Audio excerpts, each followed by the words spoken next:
Well, finally, it's Friday. We're arriving at the ShangRi-La high-speed train station. You can see it's a very nice train station, very cultural, very happy.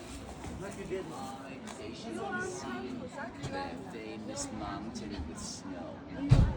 Right now, the temperature is around 11 degrees Celsius.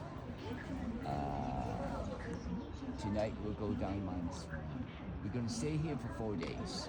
我哋而家喺香格里拉呢個高鐵嘅站隊裏邊，個高鐵站係幾靚嘅，好有原住民嘅色彩啦。